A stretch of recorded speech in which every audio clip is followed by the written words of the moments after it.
Grand Seiko au salon Watches and Wonders de Genève, c'est la mise en avant de cette magnifique plongeuse qu'est la Ushio Diver 300 et les savoir-faire en matière de gravure du Micro Artist Studio qui vient se poser sur le boîtier d'une 44 GS. C'est tout de suite, c'est maintenant, c'est en direct du studio, si je puis dire, Grand Seiko sur le salon Watches and Wonders.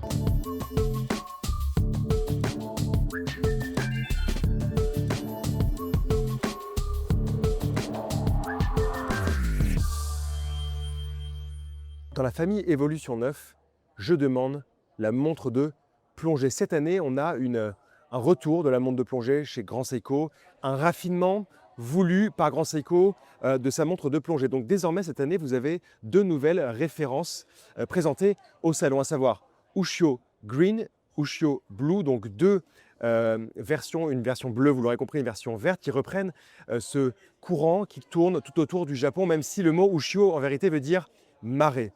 Deux pièces qui évoluent tout d'abord au niveau du diamètre. Si avant on pouvait aller chercher chez Grand Seiko pour les plongeuses autour de 43 mm, même parfois davantage, ici on a un diamètre de 40,8 mm pour une très jolie épaisseur de 12,9 mm, un boîtier et un bracelet réalisé en titane. Et avant tout, ce qui m'intéresse, c'est d'aller voir ce cadran. Si dans les précédentes versions de la plongeuse Grand Seiko, on pouvait avoir des index qui étaient ronds, ici, on a dû davantage, à mon sens, apporter le style d'Evolution 9 avec des index rectangulaires, toujours aussi luminescents. Évidemment, on parle d'une montre de plongée tout de même.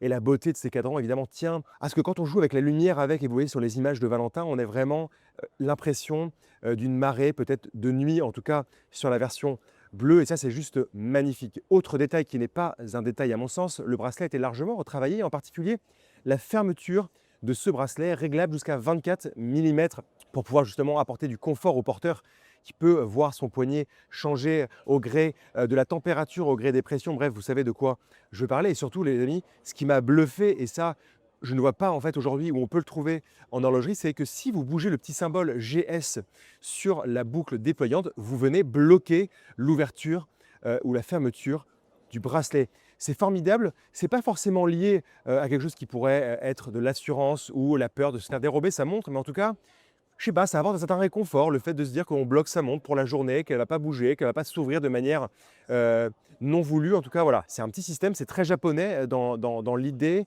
dans l'idéologie. J'aime beaucoup cette montre et j'aime beaucoup ce nouveau système de fermeture. À l'intérieur, on trouve le très bon mouvement 9R B1, donc automatique, mais spring drive, vous savez, donc avec la garantie de précision, l'organe régulateur, l'organe réglant qui va être électronique, si je puis dire, et tout le reste reste mécanique, en particulier le ressort de barillet. Dernier point important pour une plongeuse, on parle d'une étanchéité désormais à 300 mètres, avant c'était 200 mètres. Donc bref, davantage de finesse, davantage d'élégance dans les index, un diamètre revu, des proportions plus jolies, un cadran toujours aussi beau, un bracelet intéressant.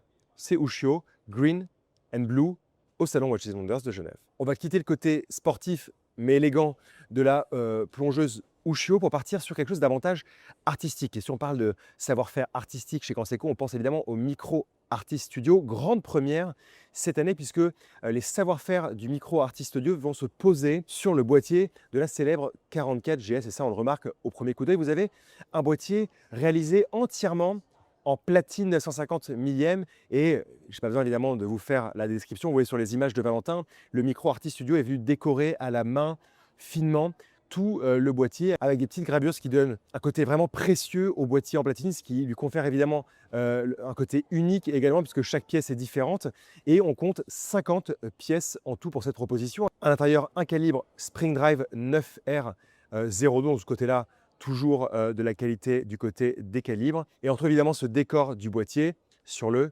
cadran. Cette montre, en plus d'être délicatement réalisée, elle est portable, 40 mm de diamètre pour 9,6 mm d'épaisseur. Ça compte. Cette montre sera proposée sur un cuir noir, mais également sur un cuir qu'on appelle Kyoto Leather, qui est un cuir avec vraiment des savoir-faire également. On a l'impression cette année qu'il y a une impression métallique qui est venue s'apposer sur le cuir, et même si on a l'impression que ça n'a pas été fait par la main humaine, je vous rassure, ça a bien été fait par la main humaine et c'est pas étonnant finalement venant de Grand Seiko. Voilà, vous voyez, cette année finalement chez Grand Seiko, on note les plongeuses Ushio Diver et le Micro Artist Studio. Il y a eu quelques autres nouveautés, mais j'ai vraiment voulu me concentrer sur ces deux pièces qui me plaisent énormément. Dites-nous ce que vous pensez en commentaire de ces nouveautés. Je suis sûr que la plongeuse vous plaira pour les amateurs d'eau claire ou d'eau salée. On se retrouve tout de suite pour une prochaine vidéo en direct du salon Watches and Wonders de Genève. Merci.